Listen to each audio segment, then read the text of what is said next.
we're back down here at Masterslave this evening and we're visiting Eleni and Roderick. Hello, Matt. Hi. Hello.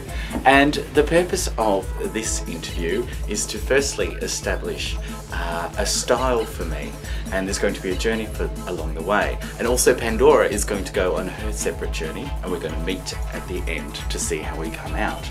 So firstly, let's get a little bit of a background of our two stylists. Roderick is going to style me and Eleni is going to style Pandora. Okay, Eleni, can you tell me a little bit about how you got interested in fashion? Well, ever since I was a kid, I'd always liked designing and making things, and my mum used to do it, so I kind of took on kind of things, so she was quite inspiring. Yes, and where did you train? I trained at East Sydney College, at East Sydney Tech, and also at Ultimate Fantastic. doing costume theatre. Yeah. Now, costume theatre took you onto other things. You had a great time doing that. What was some of the good magic of making costumes? You got to actually discover how to make corsets and tutus, and we did can-cans. And oh, you forgot. You met me there. Oh, sorry. I'm sorry, darling. Were you wearing one of the tutus? Yes. Well, I met Roderick and I were in class, and there was a sewing machine down the end of the classroom, and I thought, oh, okay, there's an empty machine, I'll go and sit there. And Roderick was sitting opposite me, and he asked me for some cotton tape. Yeah. And I said, oh, I've got some. So I went home, basically gave him the cotton tape, and then we started chatting, and we were inseparable, really. Stuck with each other. So it's been wonderful. Yeah, it's been a great journey. And you were, and you fell in love with what Eleni was doing, and vice versa. We just these little machines, we sat next to each other and we sewed and we gossiped, and before we know it, we had a label together. Wow, how exciting! What got you into fashion, Roderick? I studied theatre at university, and I started doing makeup and hair for theatre. Right. And then took me to New York, and I did styling and assisting, and that was basically my training, and in styling and hair and makeup and things like that. And then when I came back from working with various other celebrities in my home country, which is Malaysia, and I just thought I need a change. I'm gonna try and get out of fashion, and I'm gonna, go and have a crack at film, and that's how we met. I studied costume in the same school as she did. Yeah. Fantastic. Now, it's been quite a journey. There must have been some challenges when you first, decided that you're going to do a label together and some fashion work together and set up a shop together and work together all day, all week. What have been the challenges? What do you both find challenging in fashion?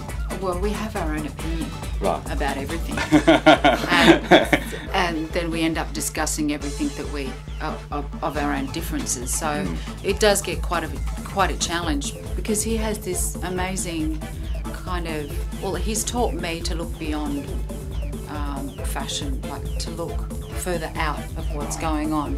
Yeah. Because I was always used to making beautiful, elaborate gowns, and he's thinking, no, you can actually take things further. He's taught me how to do that, so it's been great, because my creativity's just blossomed. Awesome. So is that the beauty of working together with two people? Is it for me, the most rewarding thing working with Eleni is that, what Eleni was saying about differences and things like that. I think when you have creative people, when they get together and there's a lot of energy, a lot of creative energy, and they're very opinionated, creative people, and very passionate. What I find really rewarding is that we fight it out, not literally, but on the mannequin, so to speak. And I would contribute. I would say, why don't we try this? And then she would look, maybe we can try something else. And then we'll try it. We literally sit down, make it, and sew it, and then put it on the mannequin. We're very hands-on. Yeah, we're very hands-on. We make almost every single piece in the shop. We make it ourselves. Okay, so if people are out there and they're watching and they're saying, wow, that's great about you guys, fashion and style, and some people like me just don't have an idea. Like, we'll try something on, think it looks great, but it doesn't translate. What's the common mistakes people make when they're buying, clothes in the shop? Well, they tend to look at the magazines. They go through the magazines and they think, oh, I want that, and then when they go into the store and they try it on, it's doesn't suit them. So they tend to go with what's out there and available. Like, oh, you know, I really like the shirt, so they'll go in and try it on. It just doesn't. Yeah. It's just not them. So what we do is we give them an idea. It's like ready to wear versus made to measure. Yeah. Okay. Yeah. It's like, so there could be something on the rack that could actually not necessarily fit, right? And then we could make it to you. Make it to wear? To make it for you to wear, to the client sizing, for example. So they're not missing out because they feel like they're missing out. It's like, oh, I don't have my size, or I'm a little bit bigger than your average stock size. Yeah. So we accommodate that so they don't miss out because they want to look good too. Everybody should look good. Because this is sort of homey, the environment in here. That's We're why friends, they call it. Yeah, that's why they call it the House of Masterslave. You come in and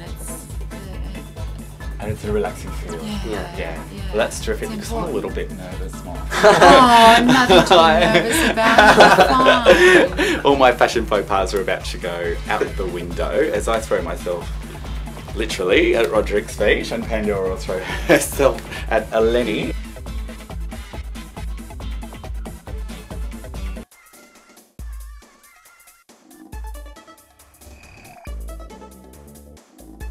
I think what I do, if anything, is bringing out the best in the individual. And for yourself, for example, I think that instead of t-shirt and jeans, we can do something better. Okay. And we can do something a little bit more sophisticated because you're an intelligent man and sophistication will do no wrong in a place like that. Yeah. We can fit you, but before we actually do the measurements, I think what is really fun is that, and I emphasize the word on fun. Like we get to try some things on and see what works, what doesn't work. Because when it comes to style, it's not something that you can buy from a shop.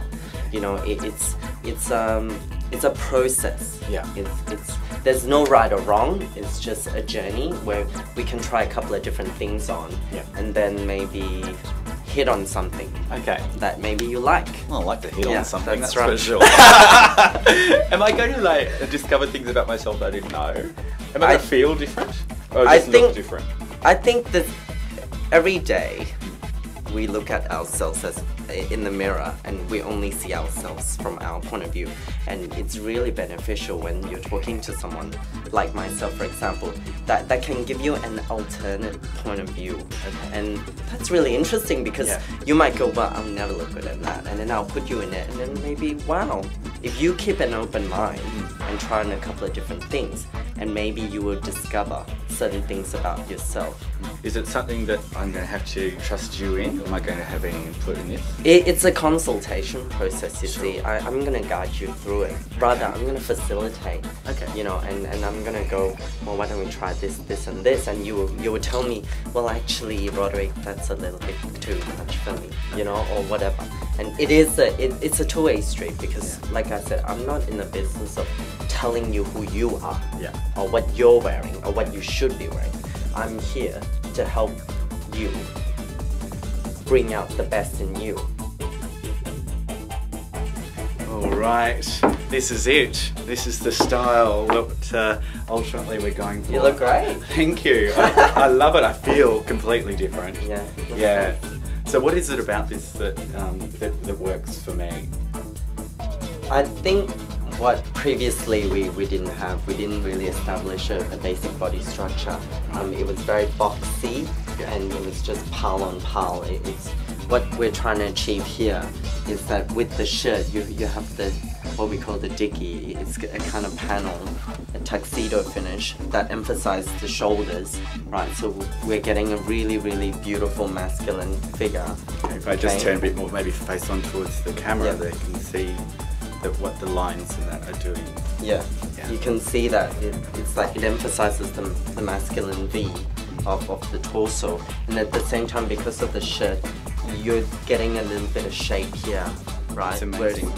Previously it was very boxy. It just feels like you're all bunched up and tight, and the feeling it's not there. It just feels uncomfortable to even look at. Whereas now it's very natural. It feels really comfortable, and I think it's really sophisticated and it matches your personality. Aw, He's intelligent, it's beautiful. thank you. And I think he should always dress like this. Thanks, Roderick. I'm looking forward to going on this journey with you and the process. And yeah, we'll stay over the next few weeks tuned in to see what happens to me and what can happen for you as well.